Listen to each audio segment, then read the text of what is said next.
Buongiorno, sono nonno Sergio.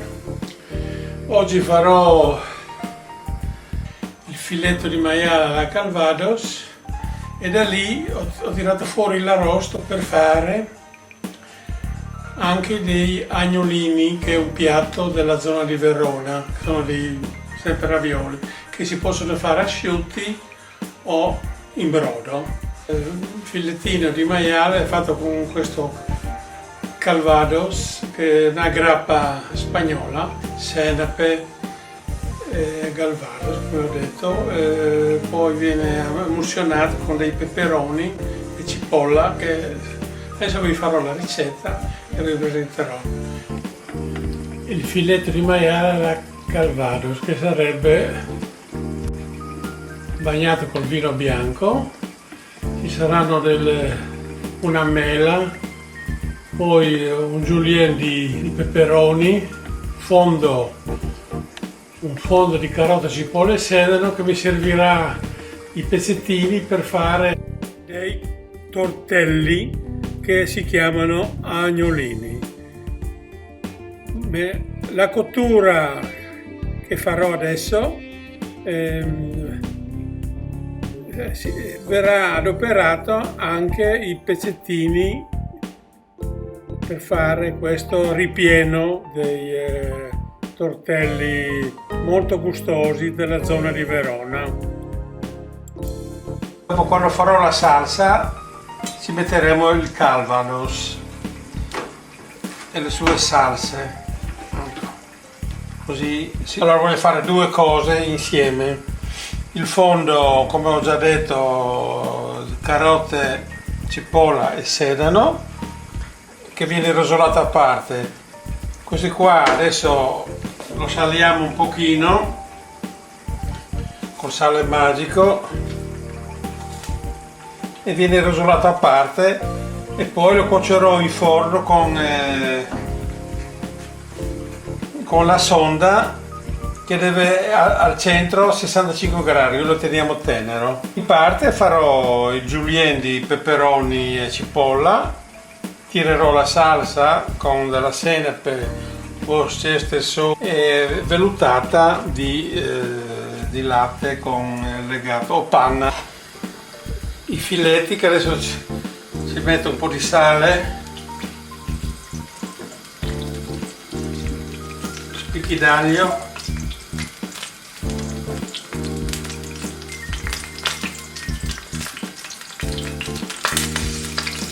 lo dobbiamo rosolare bene, e poi adesso ci vediamo i pezzi che farò gli agnolini, però rosoliamo tutte le parti e poi cuoceremo con il termometro a spillo fino che arrivi a 65-70 gradi.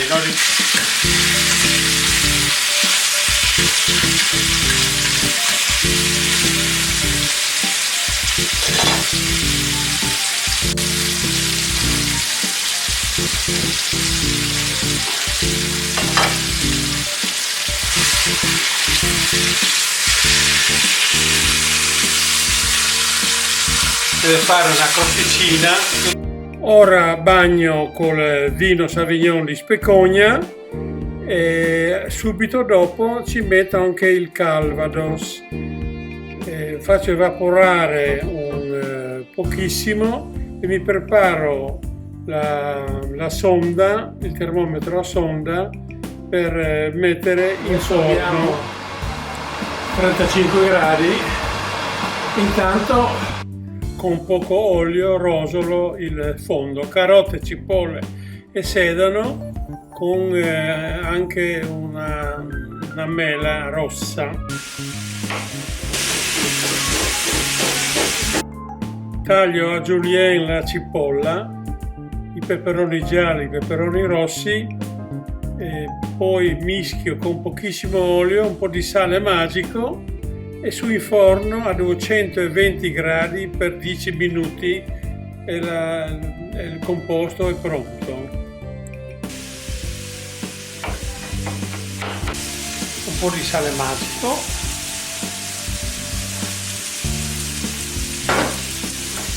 pochino d'olio, poco, e inforno a gratinare. Infornare col grill a 220 gradi per 10 minuti. Ecco, qua il fondo è cotto e lo preparo per passare al cutter. Qua abbiamo il brodo per gli agnolini e siamo con la mise en place a posto. Adesso preparo il resto. Qua ho raggiunto la cottura, adesso tiriamo fuori. Lasciamo i peperoni che finiscono la sua cottura, che sono quasi pronti anche quelli. Ecco, aggiungo un po' di sughetto di cottura di filetti al fondo che adesso vado a macinare nel cutter.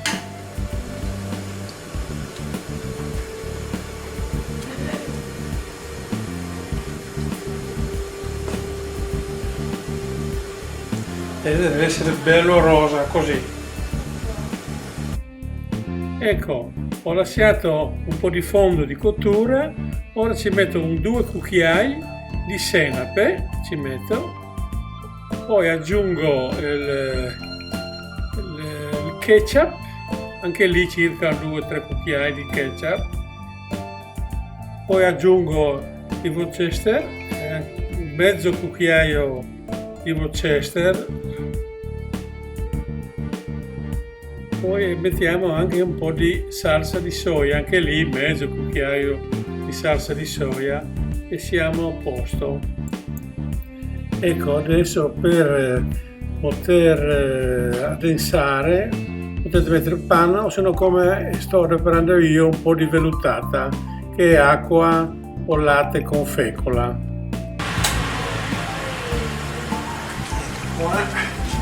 Abbiamo il fondo che sta andando, là il brodo, mettiamo un po' di peperoncino,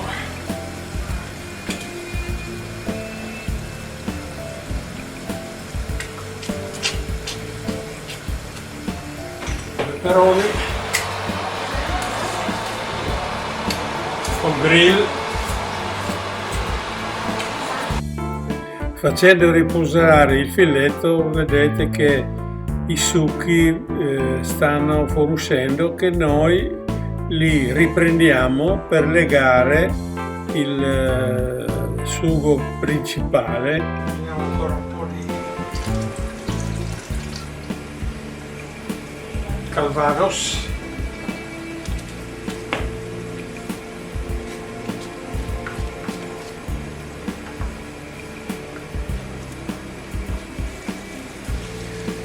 Questo qua dopo lo passiamo col cutter. Agli amanti della carne al sangue è possibile lasciarlo più rosa, però bisogna apprezzarlo questo tipo di cottura. E sopra ci mettiamo la salsa.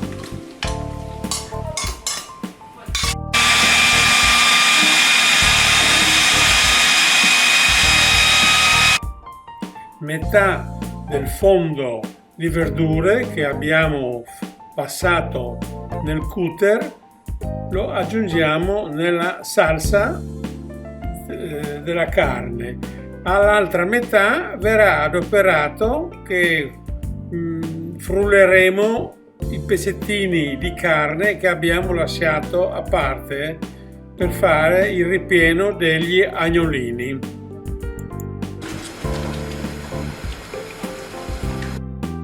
Aggiungiamo i peperoni fatti al forno nella salsa, amalgamiamo bene questo prodotto e praticamente la salsa è finita. Se serve legare un pochino si può sempre mettere ancora un po' di fecola e acqua, però mi pare che sta venendo bene e la densità è giusta. Per finire aggiungeremo delle striscioline o di prosciutto o di bresaola o di crudo o di cotto, va benissimo tutto. Qua ho preferito la bresaola. Ricordatevi di assaggiare sempre il prodotto finale. Adesso si spegne, è pronto per mettere la salsa sopra la carne. Questa ricetta si presta in qualunque filetto, il filetto di vitello, il filetto di manzo, il pezzo di tacchino, di petto di tacchino va benissimo. Si presta a qualunque variazione che uno può fare. Ecco che è pronto per avvolgerlo sopra la carne e farlo riposare insieme. Copriamo bene la carne e, avendo segnato, verrà la carne saporitissima. Per poterlo riscaldare in forno a 80 gradi per un 15-20 minuti leggermente, anche una padella coperta a gas molto basso. Questa carne è molto buona anche l'indomani o dopo 2 o 3 giorni, se è mantenuta bene sotto vuoto. Potete mangiarla Ecco, vi ho preparato una porzione impiattata, veramente è gustosa, provate a farlo, è facilissimo, vedete come si presta. Se uno non gli piace i peperoni si fa senza peperoni, non è obbligatorio. Si può fare delle striscioline di porro, si può fare altre verdure, zucchine, cipolla, si presta a diverse. Questa qua è una versione mia dalla Spagna, loro mettono tutte le verdure molto tagliate grosso e più in bella vista. E dopo tutto questo lavoro ci fermiamo un momentino per bere una buona tazzina di caffè, che è un amore di caffè, veramente mi siedo tranquillo a guardare questo piatto meraviglioso, che dopo gusteremo questo meraviglioso caffè, che è un amore di caffè. Grazie Walter. La prossima ricetta seguiranno gli agnolini, che è una pasta ripiena fatta con arrosto delle parti di Verona. È un piatto molto gustoso che io vi preparerò. Anche qua.